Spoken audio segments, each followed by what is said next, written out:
Hello යාළුවනේ කොහොමද ඉතින් ඔයාලා හැමෝටම ඔයාලා හැමෝම හොඳින් ඉන්නවා ඇති කියලා හිතනවා. ඉතින් ඔන්න ඔයාලට වෙනසක් එක්ක අපි ලතා YouTube channel එකේ ලතා එක්ක රෝන්දේ part 1 පටන් ගන්නවා අද. අද ඉතින් මම ඩිනර් අවුට් එකකට යන්න තමයි ලෑස්ති වෙන්නේ. හැබැයි තනියම නෙමෙයි යන්නේ කවුරු එක්කද කියලා ඔයාලට වීඩියෝ එක ඉස්සරහට බලා ගන්න පුළුවන්. ඉතින් මම ඔන්න චූටි හෙයාර් ස්ටයිල් එකක් දානවා. චූටි කොන්නකට ටිකකුත් ගහගෙන හෙයාර් ස්ටයිල් එකකුත් දාලා ලෑස්ති වෙලා. ඉතින් චූටි මේකප් එකක් දාන්න තමයි ලෑස්ති වෙන්නේ. මේකප් එකක් කිව්වට ඉතින් මේකප් එකක්ම නෙමෙයි, ෆුල් මේකප් එකක් නෙමෙයි. මම සාමාන්‍යයෙන් ලිප්ස්ටික් එකක් විතරයි පාවිච්චි කරන්නේ. ඉතින් මගේ ලිප්ස්ටික් එකත් මම මේ විදිහට ගා ගන්න ගමන් ඔයාලට මේ වීඩියෝ එක කරන්න හිතුවා. ඔන්න ඉතින් මම දැන් මේ හොස්ටල් එකෙන් එළියට යන ගමන් තමයි ඉන්නේ. ඊට පස්සේ මම එයාවත් එක්කගෙන අපි දැන් ත්‍රිවිල් එකක නැගලා මේ යන්න හදන්නේ කොහෙටද කියලා බලමුකෝ. අපි දැන් මේ ඇවිල්ලා ඉන්නේ නුගේගොඩ තියෙන වැලි පාක් එකට. ඔයගොල්ලොත් වැලි පාක් එකට ගිහිල්ලා තියෙනවා නම් මේකට අනිවාර්යයෙන්ම කමෙන්ට් එකක් දාගෙන යන්න හොඳද? ඉතින් අපි එතනට යද්දී ටිකක් රෑ වෙලා තිබුණා. ඒ නිසා වැඩි වීඩියෝස් ෆොටෝස් ගන්නත් බැරි වුණා. මම ඉතින් කොහේ ගියත් මට මේ නයි මල්ල උස්සගෙන තමයි යන්නේ.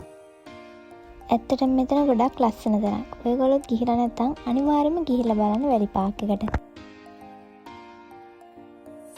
අපි වැලි පාක් එකේ ඉඳලා ඊළඟට ගියේ නුගේගොඩ තියෙන පීස් අයිලන්ඩ් එකට. අපේ ඩිනර් එක ගන්න හිතාගෙන.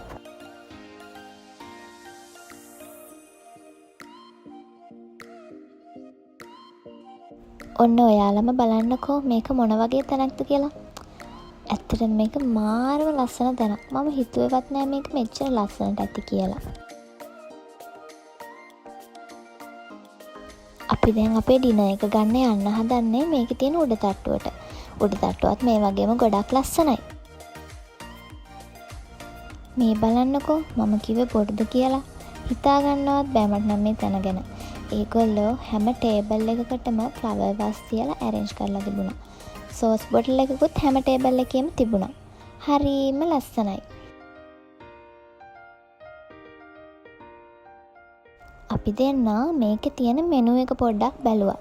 මේකේ 1390 ඉඳලා ලාර්ජ් පීසා තියෙනවා. ඕගොල්ලන්ට ඕඩර් කරන්න පුළුවන් 1390 ඉඳලා තියෙනවා. ලාර්ජ් පීසා එකක්. ඉතින් 1390ට අද කාලේ ලාර්ජ් පීසා එකක් ගන්න බෑනේ කොහෙදිවත්. ඉතින් මේකට ඇත්තටම මේක ගොඩක් ලාභයි. තව ගොඩාක් ජත් තිබුණා. මේකේ පැස්ටා තිබුණා. නූඩල්ස් ඒ වගේ දේවල් ගොඩාක් තිබුණා. බෙවරේජස් තියෙනවා. ඉතින් ඇත්තටම ඒ තියෙන ගණන් වලට ගොඩක් සාධාරණයි. ඒ මුදලට ඒ තියෙන දේවල්. ඊළඟට අපි දෙන්න අයිස් මයිලෝ එකකුයි පීසා එකකුයි ඕඩර් කළා. අපි ඕඩර් කරනකන් ඉතින් බලාගෙන හිටියා. අපේ ඕඩර් එක එනකන් ඉතින් අපි පොඩි වීඩියෝ ක්ලිප්ස් ටිකක් ගත්තා. ෆොටෝස් ගැහුවා. ඔන්න ඉතින් ඒ අතරදී අපේ අයිස් මයිලෝ එක ආවා. පේනවනේ මම මේක රස කර බොන හැටි. ඇත්තට මේක නම් මාරම රසයි. ඒ කියන්නේ මම ඒ වගේ අයිස් මයිලෝ එකක් වෙන කොහෙන්වත් බීලා නැහැ. සාමාන්‍යයෙන් අයිස් මයිලෝ එකක් අපි වෙන කොහෙන් හරි බිව්වහම මයිලෝ රස විතරනේ එන්නේ. මේකේ මට නිකන් අමුතු චීස් රසක් වගේ එකකුත් ආවා. ඒක අමුතුම ටේස්ට් එකක්. මයිලෝ එකත් එක්ක චීස් රසක් එනවා කියන්නේ අමුතු දෙයක් නේ කොහොමත්. ඇත්තට මේක මාරම රසයි. මට කියා ගන්න බෑ. ඔන්න එයාත් රස කර බොනවා. ඇත්තට මේක ගොඩාක් රසයි. කියන්න වචන නැහැ මට නම් ඒකට. ඊට පස්සේ අපි ඕඩර් කරපු පීසා එකත් ඔන්න ආවා. පේනවනේ පීසා එකේ සයිස් එක. ලාර්ජ් පීසා එකක් ඉතින් මේ ගන්න දෙනවා කියන්නේ ඉතින් කොච්චර ලාභද? පේනවනේ ඒකේ රස කන්න කලින් කටට කෙලක් තුනනවා.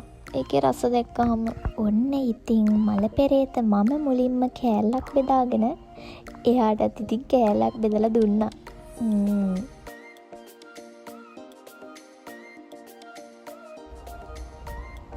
ඊළඟට මම සෝස් බොටල් එක අරගෙන ඒකෙන් ලස්සනට සෝස් ටිකක් දාගන්න තමයි හැදුවේ. හැබැයි සෝස් ටික පොඩ්ඩක් තදයි වගේ එකක් මට දැනුණා. ඊට පස්සේ මම බෝතලයටත් අඩු කරලා බැලුවා හරියන්නම නෑ. ලස්සනට සෝස් ටික දාගන්න ගියේ වැඩේ හරි ගියේ නැහැ. ඊට පස්සේ ඉතින් ඔන්න ඔය එන විදිහකට සෝස් ටික දාගන්නවා කියලා හිතාගෙන අයියෝ මගේ සෝස් ටික කැතරෙන් මම දාගත්තේ කමක් නෑ ඉතින්. ඊළඟට මම එයාගේ පිඟාන අරගෙන ලස්සනට සෝස් ටික දාගත්තා. මුලින්ම කැතර සෝස් දාපු ප්ලේට් එක එයාට දීලා ලස්සනට සෝස් දාගත්තු ප්ලේට් එක මම ගත්තා. ඔන්න ඉතින් මම දැන් කන්නයි හදන්නේ. පේනවනේ පිසා කෑල්ලේ තියෙන රස පාට. ඇත්තට මේකේ සෝස් එකත් එක්ක කද්දී මාරම අමුතු ෆීලින් එකක් දැනෙන මට නම් ඇත්තටම ඒක රසම රසයි. ඇත්තටම කිව්වොත් රසම රසයි. ඒ ටේස්ට් එකට මම ගොඩක් කැමතියි.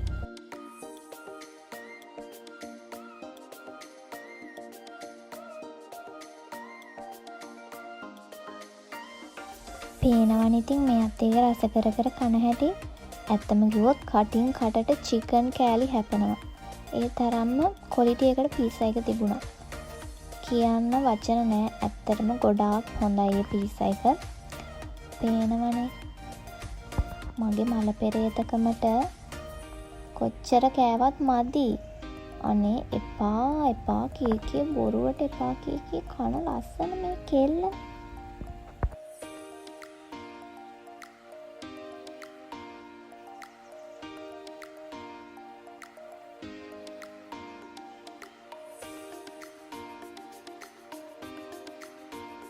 ඔන්න අපේ වීඩියෝස් බලන ඔයාටත් මගෙන් පිසා කෑල්ලක් එනට කරන්න දෙයක් නැහැ. ඉතින් මේ පිසා කෑල්ලත් මම තමයි කෑවේ.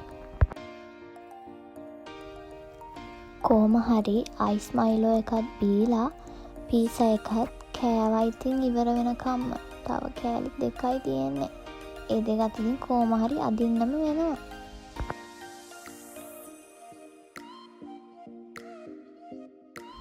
ඇත්තම කිව්වොත් මේ වෙලාවේ නම් කාලා මතේ වගේ තිබුණේ අපි දෙන්නටම. ඒත් ඉතින් අතාරින්නේ නැහැ. කොහොම හරි වැඩේ ඇදගෙන යනවා දෙන්නම ඉතින්.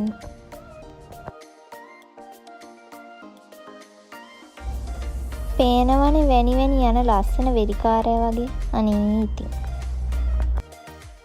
ඔන්න ඉතින් ඔය විදිහට අපි අපේ ඩිනර් එකත් අරගෙන පීසා අයිලන්ඩ් එකෙන් එළියට ආවා. එන්නත් නිකන් දුකයි වගේ. මොනවා කරන්නද ඉතින්. ඉදර යන්නත් එපා. ඔය විදිහට තමයි ඉතින් අද අපේ නයිට් එක ගෙවුනේ. ඉතින් අපිත් එක්ක අපේ වීඩියෝ එකත් එක්ක රැඳිලා හිටපු ඔයගොල්ලෝ හැමෝටම thank you. bye.